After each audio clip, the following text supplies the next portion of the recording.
I don't suppose you know when the bus is coming? Of course. What about you folks? No?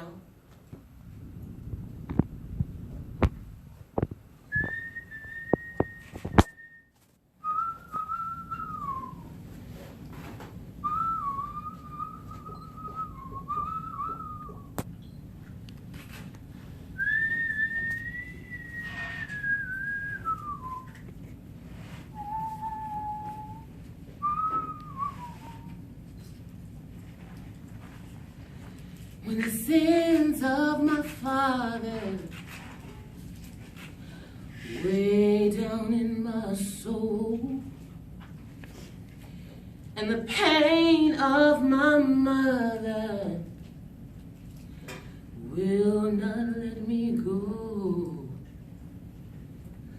Well, I know fire can come from the sky to refine the purest of kings. And I know with the fire comes pain, yet and still in just the same. Make it rain down, Lord. Make it rain, oh, make it rain. Make it rain down, Lord. Make it rain, oh, make it rain. Make it rain down, Lord. Make it rain, oh, make it rain. Make it rain, make it rain.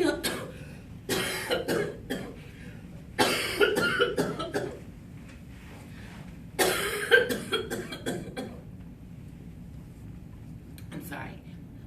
I'm fine. Just tired is all. Very, very tired. It's been a long, winding road, and I've taken the crooked with the straight. Best I can, anyway. Bunch of frightened children living quiet desperation. But I'm not one to judge, no. But it's a funny thing. The less people have to live for, the less nerve they have to risk for nothing. A whole planet full of folks scared of their shadow. Scared to make a mark.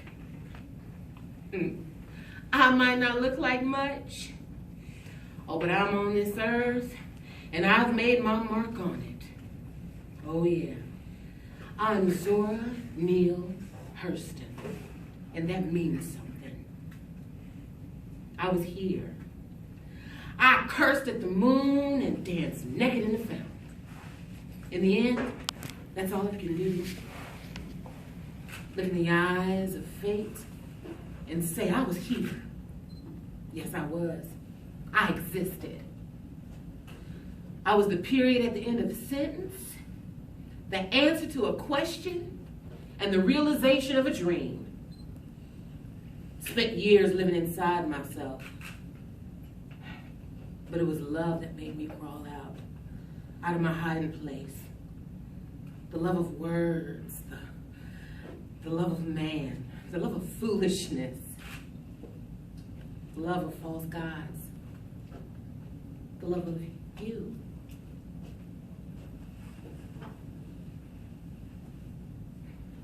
Life ain't no buffet, you know.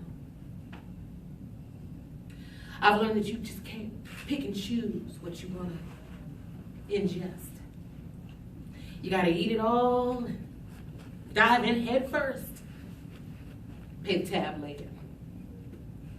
For me, I'm closer to the end than the beginning. And the bill is coming due. I know that. You know that. Any fool knows that. The bill is coming due, and God knows I've got to pay. Already paid. Dearly. The history books will tell you the same. They splayed controversy at my feet like rancid meat. But to be honest, I don't want to talk about that mess, the nonsense and politics. Yeah, I have my issues with civil rights. No man can make another man free. Doesn't work that way. Anything that is given can be taken away. It's granted if it's given. It becomes an unreal thing. Don't you see that? Can't you see that? We march while we languish in poverty. That's the enemy, our own inertia. There is something about poverty that smells like death. Dead dreams dropping off the heart like leaves in a dry season, rotting around your feet. Impulses smothered too long in the fetid air of underground caves. The soul lives in sickly air. People can be in slave ships and still in shoes, you know. That was my main point. That's all I was saying. But don't get me started on that. I said I don't want to talk about that. If you want to understand me, if you want to get to know me, you got to start Eatonville, Florida. Huh? Well, okay. Eatonville is technically where I was raised. I moved there a small child, and it was beautiful. Eatonville was the type of place where black people could live the way they wanted to please. A place where I learned to tell the stories, to witness the pain. Eatonville is where I learned to be a writer, to be a storyteller, to be an ear hustler, a collector of souls. That's what it means to be a writer. I was born under the light of a stained glass Jesus, the fifth of 8, a speck of nothing raised up out of Florida heat.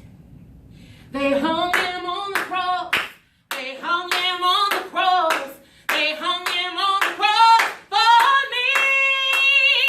One day when I was lost, he died upon the cross. They hung him on the cross for me. They whipped him up the hill. They whipped him up the hill. They whipped him up the hill for me.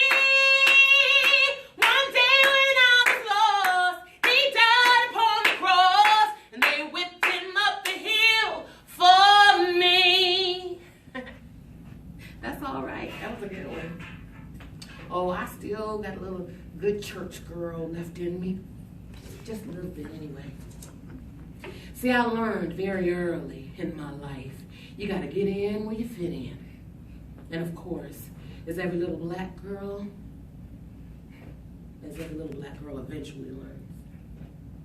For some of us, that's nowhere. We are the square peg on our knees, begging to be led into the round hole, of course, with no relief. I learned early who I was and what face was staring me back in the makeup mirror. Even now, my name is more an echo than a war cry. A siren wail in the midst of a world more in need of a fire alarm. For me, it's in my blood. My mama was a boat rocker, wedged heels and southern bouquet. The too sly smile and eyes that twinkle just so. Her small hands wielding wonder. Even now, she's watching. Yeah. The song of a slave stuck in her throat. Her smile a twist, a twinkle, and a notion. Mama exhorted her children at every opportunity that she could. Jump to the sun. You may not make it to the sun. Bursting with foolish notions, eyes full of stardust, and hearts full of nothing. No rage, no sense of making the world different than the way it's handed to him. The thought never occurred that something inside of him could change the world. In particular, we don't raise our little girls to be troublemakers. At least I think. We want delicacy. Delicate things, you know. It's not the white man, it's not hate that's killing us. We're doing it ourselves.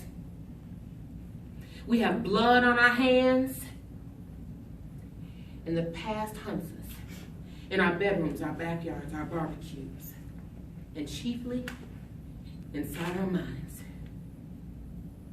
The history is always there, coupled with a collective shrug. We have birthed a legion of generational sleepwalkers. These are dog days. Black folk running wild and rednecks wearing suits. The world turned topsy-turvy. Yeah, our history is hunting us like big game. The city is burning slow, and the countryside is wilting. And wilting very fast. The time slipping away as everyone's eyes are turned upward to a false God that gives no mercy. On our knees praying for reprieve. Praying seems to be a cry for weakness, an attempt to avoid by trickery. The rules of the game is laid down. I don't choose to admit weakness. I accept the challenge of responsibility. Life, as it is, does not frighten me. Since I have made my peace with the universe, as I find it, I bow to its laws.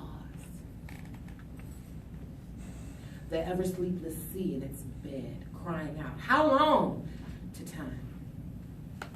Million-formed and never motionless flame. The contemplation of these aspects alone affords me sufficient food for 10 spans of my lifetime. Seems to me that organized creeds are collections of words around a wish. I feel no need for such a thing. However, I would not, by word or deed, attempt to deprive anyone else of the consolation that it affords. It is simply not for me. Somebody else may have my rapturous glance at the archangels, the springing of the yellow line of morning out of the misty deep of dawn. It is glory enough for me. I know that nothing is destructible. Things merely change forms. When the consciousness we know as life ceases, I know that I will still be a part and parcel of the world. I was a part before the sun rolled into shape and burst forth in the glory of change. I was when the earth was hurled out from its fiery rim. I shall return with the earth to its fire and distinguished into affinity to perhaps become a part of the whirling rubble of space. The stuff of my being is matter, ever changing, ever moving, but never lost, never lost. So what need of denominations and creeds to deny myself the comfort of all my fellow men? The wide belt of the universe has no need for finger rings. I am one with affinity and need no other assurance. So why fear? In the end, the grave calls for all of us, and the bell tolls for thee. Oh well, no worries.